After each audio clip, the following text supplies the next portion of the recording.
यानी जैसा कि पूछा गया कि हज़रत उमर ने जो बाजमा नमाज तरावी शुरू की उसकी शरई हैसियत क्या, उससे हम किस जगह रखेंगे कि हम जो इस चीज़ का बार बार इसरार करें कि हज़ूर सल्लल्लाहु अलैहि वसल्लम से ये नमाज सिरे से साबित नहीं, हज़ूर वैसे ही नवाफिल का एहतमाम किया करते थे, आप उसे तरावी जो मर्ज़ी नाम दे, हज़ूर से तो वैसे ही नफली नमाज साबित है कि हम आयशा फरमाते हैं रमज़ान या गैर रमज़ान में हज़ूर 11 रकअत से ज़्यादा पढ़ते भी नहीं थे, तो हज़ूर से ये नमाज साबित नहीं, तो फिर लोग इसरार करते हैं चलें हज़ूर से साबित नहीं, तो हज़ूर ने जब खुद कह दिया कि अलैकुम बिसुन्नती व सुन्नतिल खुलफाए राशिदीन अल महदीयीन, हज़ूर ने खुद हदीस में जब इस चीज़ की तशरीह फरमा दी कि मेरे बाद मेरे खुलफाए राशिदीन की सुन्नत को लाजिम थाम लो, पकड़ लो इख्तिलाफ की सूरत के अंदर, तो कहते हज़ूर से साबित नहीं, फिर भी हज़रत उमर ने तो इसे जारी किया ना, तो फिर भी हमारे लिए लाजिम है। हज़रत उमर खलीफा राशिद हैं तो खलीफा राशिद की सुन्नत पे अमल, हज़ूर सल्लम की सुन्नत पे ही अमल है, तो इसकी शरई हैसियत क्या।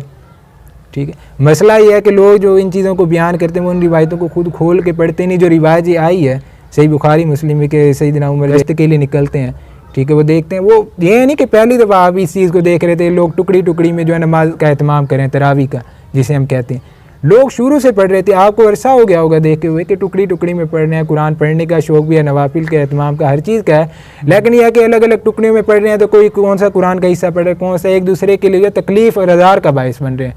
कोई ऊँची पढ़ रहा है, कोई धीमी आवाज़ में पढ़ रहा है। तो आप एक दिन गश्त में निकले तो आपने यानी एक साहबी उबई इब्न काब तमीमदारी की जो है ड्यूटी इस चीज़ पे लगाई कि वो लोगों को एक इमाम के पीछे जो है जमा करके उनकी तरावी का एहतमाम करें, जिसे हम कहते हैं तरावी की नमाज, यानी वो एक इमाम के पीछे उन्होंने जमा किया। लेकिन उसी हदीस में अल्फाज है कि आप तो खुद गश्त पे निकले हुए थे, आपने तो नहीं पढ़ी। तो ये जो लोग इसरार करते हैं खुलफाए राशिदीन की सुन्नत, ना हज़रत अबू बकर ने, उमर ने, उस्मान ने, अली ने खुद पढ़ी, ना खुद इसका एहतमाम किया। आपको इतना पढ़ने का शौक़ होता सैयदना उमर को, तो आप या तो मुक्तदी की हैसियत से वहाँ उसका एहतमाम कर लेते, पढ़ लेते, या इमाम बन जाते। ठीक है, आपने सिर्फ उन लोगों के लिए एहतमाम किया इस चीज़ का जो पढ़ने के शौकीन है, जो खुद से खुद, मसला ये है कि उस दौर के अंदर लोग इन मसाइल से वाकिफ़ थे, सर चीज़ों से, कि ये नफली नमाज़ें पढ़ो ना पढ़ो, जिसका दिल करे वो आगे, जो आगे उनके लिए एहतमाम किया गया एक इमाम के पीछे, ना कि उन लोगों के लिए जिन्हें घर से लाया गया, ताकीद की गई कि ये नहीं पढ़ोगे तो ये होगा, नहीं पढ़ोगे रोज़ा नहीं होगा। वो उन मसले मसाइल और नौइयत से उस चीज़ की वाकिफ़ थे, खुद से आ रहे थे और पढ़ रहे थे, कोई पढ़ रहे होंगे, कोई बैठे हुए होंगे, हर चीज़ तरह के लोग होंगे ना। ठीक है, आज हमारे लिए मसला बन गया, उनका मसला होता था कुरान सुनना, वो आते थे तरावी की नमाज का जो एहतमाम होता था, एक इमाम के पीछे वो कुरान पढ़ता था, वो अरब थे, वो समझते थे, उन्हें मज़ा भी आता होगा तरावी पढ़ने का। हमारे यहाँ अजमी लोग हैं, बजाय इसके कि हम तरावी का एहतमाम करके एक आगे हाफिज़ मुकर्रर करके कुरान सुनते रहें, जो कि हमें समझ ही नहीं आता, हम उकता जाते हैं, थक जाते हैं खड़े खड़े। हमारे ज़ौम के अंदर हमें सवाब मिला, लेकिन वो सवाब का क्या हासिल, जो कोई फ़ायदा ही ना दे, कोई तज़किया ही ना हो, तज़क्कुर कुछ भी ना हो, उसका फ़ायदा क्या। वही कुरान आपने पढ़ना है तो वो आप तर्जुमे से सुकून से साथ बैठ के पढ़ लें। ये भी नहीं कि कुरान तर्जुमे वाला लेके आपने इमाम के पीछे कर, इमाम किस रफ्तार से, उसे क्या पता पीछे कौन है। ठीक है, आपको कोई चीज़ समझ नहीं आ रही, तर्जुमे में दिक्कत हो रही है, आप आहिस्ता आहिस्ता पढ़ें, वो तो एक रफ्तार से पढ़ रहे, वो तो हाफिज़ है, वो कहाँ रुकेगा इन चीज़ों में। ठीक है, आपको पढ़ना है ठहर ठहर के, तर्जुमे पे तफक्कुर वगैरह करना है, आप एक तरफ बैठ जाएँ या घर में ही एहतमाम कर लें, नमाज का कर लें, जो भी करना है, घर में तर्जुमे वाला कुरान खोल के कुरान का तर्जुमा ही पढ़ लें इस महीने में, आपके लिए बेहतर है। समझ तो है कि रब्बुल आलमीन आपसे क्या कह रहा है, चाह कह रहा है। ठीक है, ये कोई मुआवजा नहीं कि आपने नमाज़ें पढ़नी और आपको समझ ही नहीं आ रही, आप पढ़ क्या रहे हैं, सुन क्या रहे हैं, इसका तो कोई फ़ायदा नहीं। मेरे नज़दीक सैयदना उमर भी आज के इन लोगों की तरावी का एहतमाम देखते कि ये सूरत है कि नमाज में के अंदर जो कुरान पढ़ा जा रहा है वो कुरान पढ़ा जा रहा है, मैराथन रेस हो रही है, कोई समझ नहीं आ रही, ज़ेर ज़बर पे कुरान तोड़ तोड़ के फेंका जा रहा है किस्म का। न पढ़ने वाले को पता है, वो अज़ाब की आयतें पढ़ रहे होते, पीछे से हमारे तासुरात जो होते हैं वो बाल खुजा रहे थे, कोई आंखें मल रहे हैं, ये क्या है, कुछ भी समझ नहीं आ रही। अज़ाब की आयतों के ऊपर जो है तासुरात चेहरे की तब्दील ही नहीं होती, जैसे जन्नत की आयतें तिलावत करे, कुछ समझ जो नहीं आ रही होती। समझ आए तो फिर आंख से आंसू निकले ना, फिर समझ आए तो समझने के लिए लाजिम है मेरे नज़दीक तो कि हम अलग बैठ जाएं या मस्जिद में इस चीज़ का एहतमाम कर लें कि लोगों को कुरान का दर्स, वो जो जितना मर्जी जिसका दिल करे वो सुने फिर चला जाए, ये भी लाजमी नहीं है, क्योंकि सुबह सैर ही करनी होती है, ये मसाइल हैं। रात को थके आ रहे लोग आते, वो आके नवाफिल फ़र्ज़ जिनसे नहीं पढ़े जाते, वो नवाफिल का क्या एहतमाम करेंगे। वो तो साहबा शौक़ से आए थे ना खुद। हमारे यहाँ लोगों को डराया हुआ है कि नहीं पढ़ोगे तो रोज़ा नहीं होगा, ये डर से आते हैं, ये शौक़ वाले नहीं हैं, शौक़ वाले ख़त्म ही हो गए उस दौर के साथ ही। ठीक है, ये मसले मसाइल वगैरह हज़रत उमर का एक इज्तिहादी फ़ेल था। हज़रत उमर के जैसे दीगर इज्तिहादात से हमारे लोग इख्तिलाफ़ करते हैं, हमारे लोग क्या साहबा ही जैसे इख्तिलाफ़ करते हैं उनके दीगर अफ़ाल से। हुज़ूर के दौर के अंदर सुलह हदीबिया के मौके के ऊपर उनका जो रवैया था, उनसे साहबा ने इख्तिलाफ़ किया। कि हजूर दब की सुलह क्यों करे, जैसे वो इख्तिलाफ किया हजूर की वफ़ात के करीब हदीस किरदास वाला मामला। तो हज़रत उमर का अमूमी रवैया ऐसे था कि वो चीज़ें बाज़ का जो है जज्बाती होकर कह जाते थे, फिर बाद के अंदर पशेमान होते थे, तौबा इस्तग़फ़ार करते। ऐसे उनका एक इज्तिहादी फेल था, क्योंकि हुकूमत की हदूद इस चीज़ के अंदर दाखिल ही नहीं है कि हुकूमत जो इन चीज़ों का तयन करे कि इसने क्या करना है नहीं। ले लोगों के शख्सी मामला है, नवाफिल के अंदर जो है मुदाखलत हुकूमत की हदूद में दाखिल नहीं है। वैसे उन्होंने देखा, उन्होंने एक राय दी कि इज्तिहादी राय है। जैसे उन्होंने हक महर के अंदर एक राय को कायम करना चाह के हक महर की मिकदार मुतयन की जाए, तो जो वाक़या हमें सुनने को मिलता है कि बुढ़िया ने उठ के सैयदना उमर को टोक दिया और कहा कि कुरान मुतयन नहीं करता, आप कौन होते हैं, तो आपने अपना फ़ैसला लौटा लिया। तो जैसे वो उनका इज्तिहादी फेल था, हमें मिलती हैं मिसालें, जारी बात है वो इंसान थे, मासूम अल ख़ता या पैगम्बर तो नहीं थे। उनका इज्तिहाद जो है सही भी हो सकता है, गलत भी हो सकता है। हमने देखना है कि उनके इज्तिहाद के मुकाबिल जो है हजूर का कोई अमल तो ऐसा नहीं जिससे उनका इज्तिहाद टकरार है। ठीक है, अगर वो टकरार है तो हम हजूर के अमल को लेंगे, ठीक है, नहीं टकरार है तो सर आंखों पर वो अमल वो हम करेंगे। तो जैसे आपने कहा कि जैसे सैयदना उमर गश्त पर निकले तो आगे जो है पहले से ही लोग मतलब कि तरावी का या नवाफिल का या क़यामुल लैल का इंतज़ाम करके खड़े हुए थे, यानी कि उन्होंने देखा एक लोग पढ़ रहे हैं कि उनको एक जमात पे जमा किया। तो मेरा ये सवाल है, इन्होंने जमात शुरू करवाई सैयदना उमर ने, तो जमात के हवाले से नबी सल्लल्लाहु अलैहि वसल्लम का फ़राइज़ में भी ये रवैया रहा है कि जैसे मुआज़ बिन जबल के बारे में आता है, सही बुखारी में है या सही मुस्लिम में गालबन, कि जब एक शख्स थका आ रहा जैसे काम से आया तो उन्होंने जो अपनी जो जमात है उनको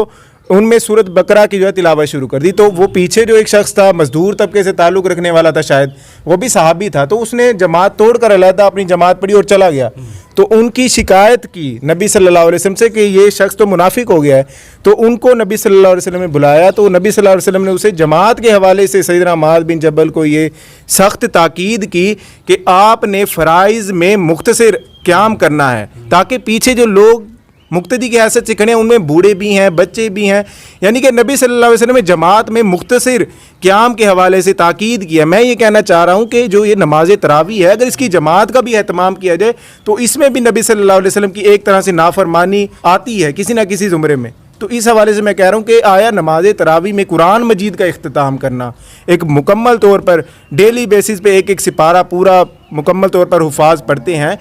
पीछे जो लोग खड़े होते हैं वो एक मतलब कि बड़ी तकलीफ़ से गुजर रहे होते हैं कि वो देखते हैं कि आया ये रकत ख़त्म होने वाली है, तो वो खड़े होकर फ़ौरन से जमात शुरू कर लेते हैं, यानी कि एक अजीब सा माहौल क्रिएट किया हो। मैं ये कहना चाह रहा हूँ कि नबी सल्लल्लाहु अलैहि वसल्लम का रवैया इस हवाले से आप मुझे मुकम्मल तौर पर वाज़ेह करें कि जमात में एक इमाम का क्या रवैया होना चाहिए और क्या उसको नबी सल्लल्लाहु अलैहि वसल्लम ने रहनुमाई फरमाई है।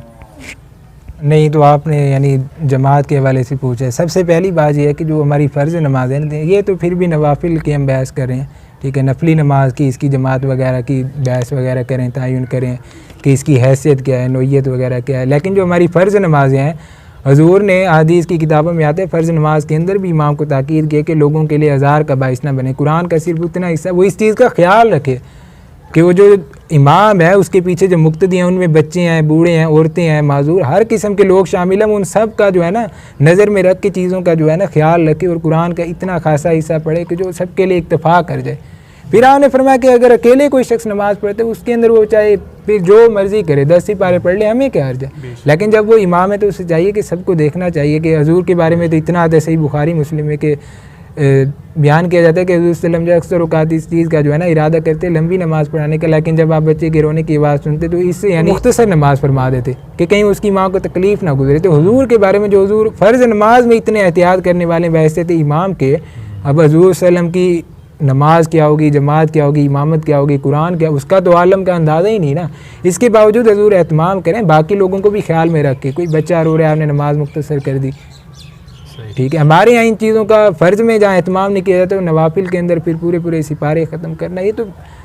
ज़ाहिरी बात है तकलीफ़ का बाइस है। एक मज़दूर बंदा जिसे वैसे फ़र्ज़ ही पढ़ने का दिल नहीं करता है, वो भी मजबूरी में पढ़ता है, वो कहाँ एहतमाम करेगा इन चीज़ों का, ठीक है। हाफ़िज़ों ने तो कुरान मुकाने वो वैसे ख़त्म कर लें या हाफिज़ अपनी जमात का एहतमाम कर लें, वो अलग बात है, लेकिन लोगों को सही चीज़ों से आशनाई तो करानी चाहिए ना। हमारे यहाँ मसला यह है कि लोग चीज़ों को बयान करते हैं, ठीक है नवाफिल हैं पढ़ें, इसमें हम नहीं समझते कोई अर्ज, लेकिन लोगों को सही चीज़ तो बताएं ना, ये सही चीज़ है भाई, ये हजूर से साबित नहीं है अमल, वो भाई नेक अमल है, फ़लान है, ढिमकाना है, ये है वो है। नेक अमल क्या मतलब, जो नेक अमल आया उसे हजूर की तरह निस्बत दे के फिर जारी कर दें उम्मत में। मिसाल के तौर पे अब मैं कहता हूँ कि मिसाल मुझे अच्छे लगते हैं अगर पैंट शर्ट, मैं कहूँ कि हजूर ने पैंट शर्ट पहनी, इसमें कोई यानी कोई बुरी बात नहीं जो हजूर की तरफ मंसूब की गई हो, लेकिन हजूर की तरफ पैंट शर्ट की निस्बत करना जैसे ये गलत है कि नहीं यार हजूर ने एक चीज़ की नहीं, आप कौन होते हैं ये कहने वाले कि हजूर ने यूँ किया। हालांकि ना इसमें हजूर की तौहीन है, तनकीद कुछ भी नहीं है, एक आम सी बात है, लेकिन मैंने निस्बत हजूर से दे दी तो हमने हक सच और सही गलत का तयन करना है। जैसे ये बात गलत है, ठीक है, तो और बातें जो भी हों फिर नवाफिल के लिहाज से या दीगर चीज़ों के लिहाज से हजूर ने की हैं तो सर आंखों पर। जब एक चीज़ मौजूद है कि हजूर ने नहीं एहतमाम किया और एहतमाम किया गया हजूर के बगैर इजाज़त के, हजूर ने कहा कि ना करो, फ़र्ज़ हो जाएगी। जैसे हज़रत मूसा अलैहिस्सलाम के साहब के बारे में, जैसे उन्होंने तंगी पैदा कर दी उम्मत के अंदर, बछड़ा कुर्बान करना किस रंग का हो, कैसा नहीं, हमने वैसी तंगी पैदा कर दी है, ठीक है। एक चीज़ की जो है वो पूंछ साबित नहीं, हम जो है हाथी टिड्डी की टांग पे हाथी का खोल चढ़ा रहे हैं, यही बहस हो गई है, ठीक है। चीज़ की असल ही साबित नहीं, फरा पे बहस हो रही है, यूँ है जो हजूर ने अमल किया है, हजूर का अमल वो कहाँ पे जाएगा, फिर हजूर के अमल का क्या करें, आया वो मनसूख हो गया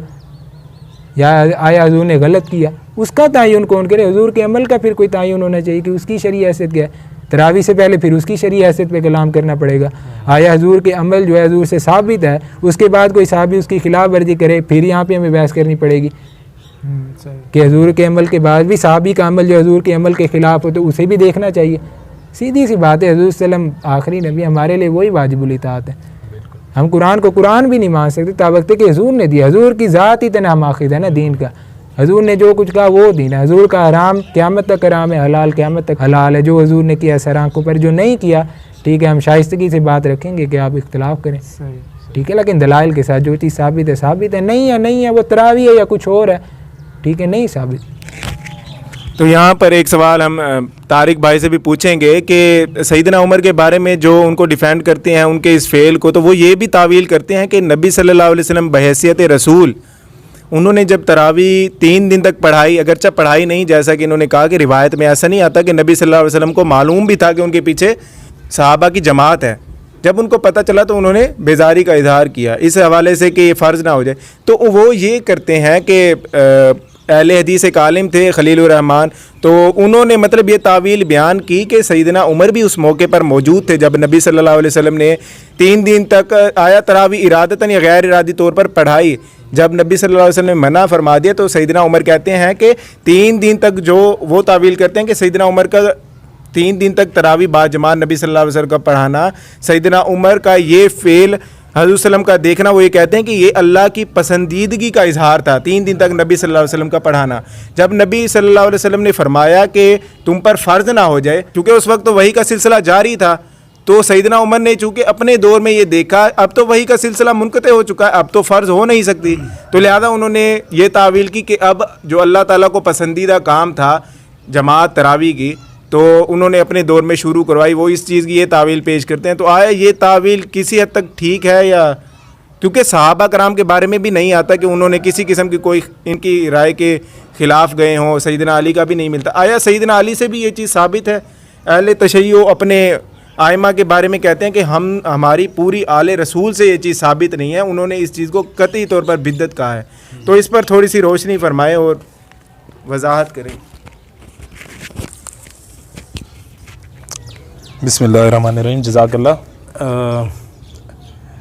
पहले तो मैं शुक्रिया अदा करूँगा, इन्होंने मुझे महफ़िल के बीच में से मौका दिया जो मैं भी बात कर सकूँ। तो मेरे ख़्याल में जो मैं इनके सवाल को समझा हूँ, इस सवाल के 2 हिस्से में समझा हूँ। एक तो ये है कि नमाज तरावी जो है वो हज़ूर सल्लल्लाहु अलैहि वसल्लम ने 3 दिन पढ़ी, 3 दिन पढ़ी है, क्या आया ये चीज़ साबित है? और 3 दिन के बाद हज़ूर सल्लल्लाहु अलैहि वसल्लम ने गज़बनाक होकर ये चीज़ ख़त्म कर दी, आप सल्लल्लाहु अलैहि वसल्लम चौथे दिन पढ़ाने नहीं आए। पहला हिस्सा ये। दूसरा इन्होंने कहा जो जब हज़रत उमर ने शुरू कर दी, जैसे भी करके बिदअत हसना कह के या जिस तरह भी उन्होंने अपने दौर में, और ये हकीकत है कि उन्होंने उन्हीं के दौर में ये चीज़ शुरू हुई कि उन्होंने नमाज तरावी का अहतमाम करवाया। और दूसरा अभी तक मेरे ख्याल में डिस्कशन में ये भी सबको क्लियर हो गया है कि ख़ुद उन्होंने ज़ाती तौर पर नहीं उस जमात में शमूलियत अख्तियार की, गो के उन्होंने ये काम किया लेकिन वो ख़ुद इसमें शामिल नहीं थे। वो फिर उनकी ड्यूटी लगा के हज़रत तमीम दारी और दूसरे साहबी की, वो ख़ुद वहाँ से चले गए और उन्होंने उस हदीस में ये वादे कहा जो इससे बेहतर नमाज वो है, इस जमात से बेहतर वो है। जब उन्होंने उसको बिदअत हसना डिक्लेयर कर दिया, जो बेशक ये नया काम है लेकिन उससे बेहतर है जो ये पहले कर रहे थे, तो उन्होंने कहा जो इससे बेहतर ये था जो ये लोग अपना अलग अलग घरों में रात के पहर में पढ़ते, तो ये उन्होंने क्लियर कर दिया। तो दूसरा सवाल का हिस्सा ये है जो हज़रत उमर चूँकि खलीफा राशिद हैं,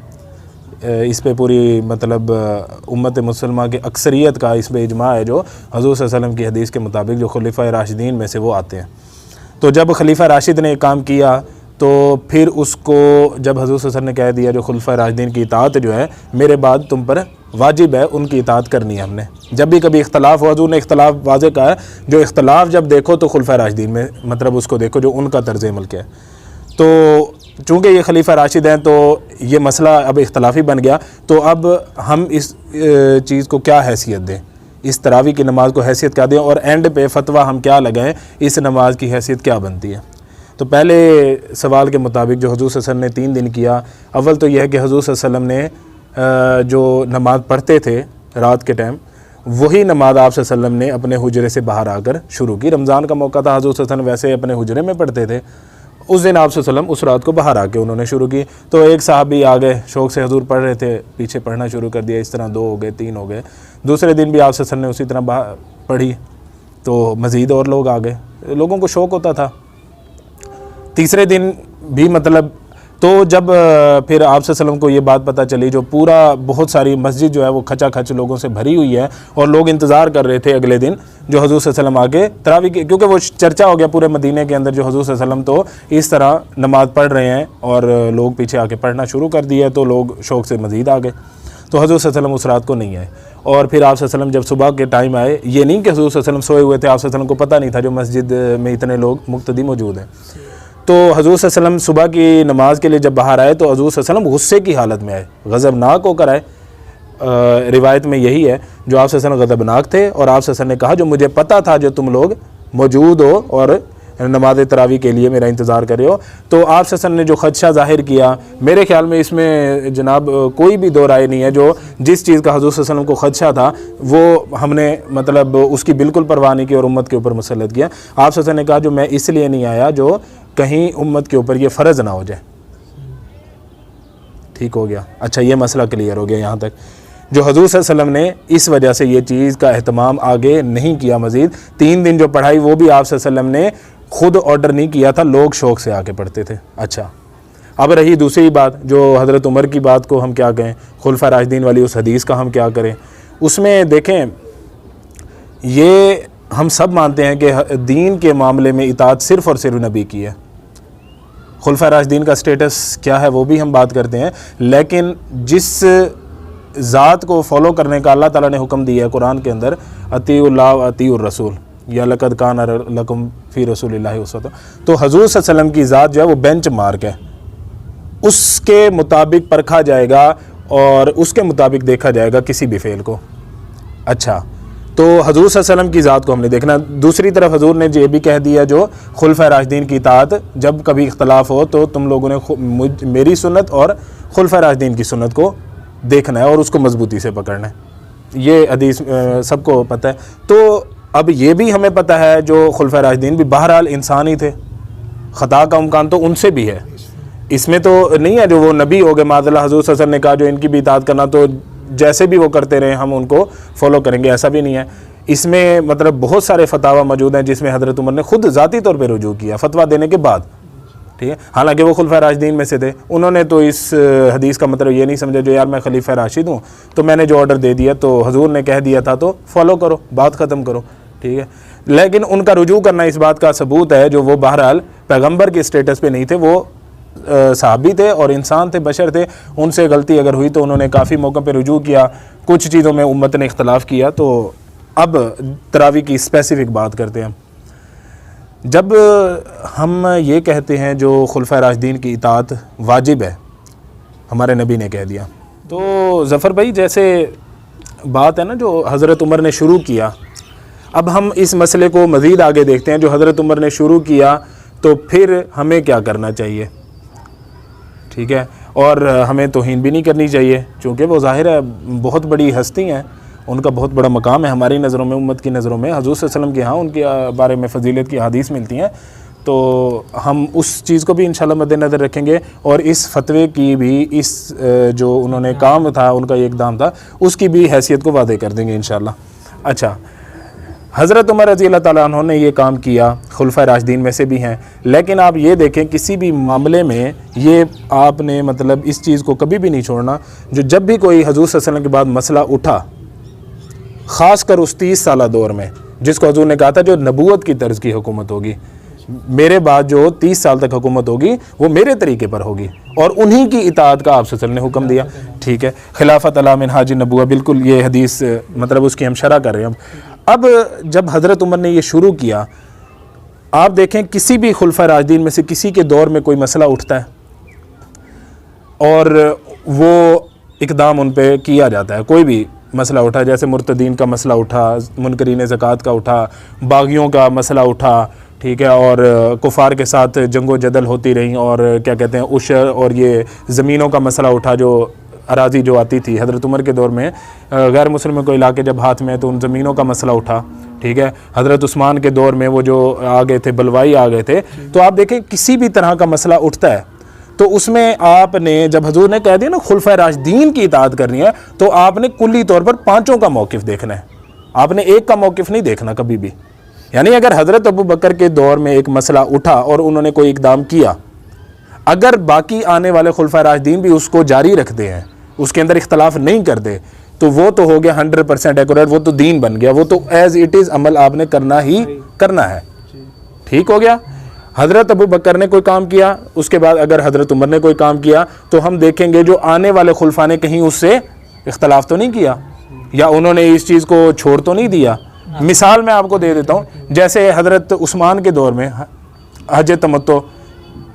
का मसला था। ठीक है, उससे पहले हज़रत उमर भी मतलब कहते थे जो हज तमत्तो ना करना बेहतर है। आप देखें जब हज तमत्तो का मसला उठता है तो आपको सारे खुलफा में से आप देखते हैं हज़रत अली ने इसका अहतमाम किया, पूरी उम्मत आज उनके फतवे को मानती है। ठीक है, हम खुद जब मतलब हमारे लोग यहाँ से जाते हैं तो हज तमत्तो करते हैं हज के मौक़ों पर, तो उम्मत ने आप देखें पूरे खुलफा में से चारों या पांचों, हज़रत इमाम हसन तक हम बात करें तो पांचों उस मसले पे आपको एग्री नहीं नज़र आते। फतवा एक का काबिल अमल है इस वक्त दुनिया के अंदर, ऐसे ही है। ठीक है, फतवा जब एक का काबिल अमल है तो बाकियों का जो फतावा था उसको हम इतनी हैसियत देते हैं, जो उन्होंने जो बेहतर कहा था वो अपने मतलब उसमें कहा था, लेकिन ये है कि बहरहाल उम्मत ने उस मसले को उस तरह नहीं लिया। आप देखें मुर्तदीन के मसले के ऊपर सारे खुलफा राशिदीन ने हामी भरी और उससे डिसएग्री नहीं किया, तो वो मसला आज भी वही है। आज भी कोई मुर्तद होगा, इस्लामी सही इस्लामी हुकूमत के ख़िलाफ़ कोई मुर्तदीन उठ खड़े होंगे, या कोई मुनकरीन ज़कात या इस्लाम के किसी एक शोशे को छोड़ने के लिए कोई इलाका वो कर देगा जो इस्लाम दीन की, ये बात हम नहीं मानते, तो फतवा कौन सा चलेगा उसके ऊपर? हज़रत 100 कार्ड आप कहेंगे हज़रत अबू बकर का, लेकिन वो हज़रत अबू बकर का फतवा नहीं है रज़ी अल्लाह ताला अन्हु, वो तमाम खुलफा राशिदीन का फतवा है। सही हो गया। अब आते हैं सिर्फ तरावी के मसले पे, जिस पे हमारी डिस्कशन चल रही है। तरावी का मसला हज़रत उमर ने, हज़रत अबू बकर के दौर में इसका अहतमाम नहीं था,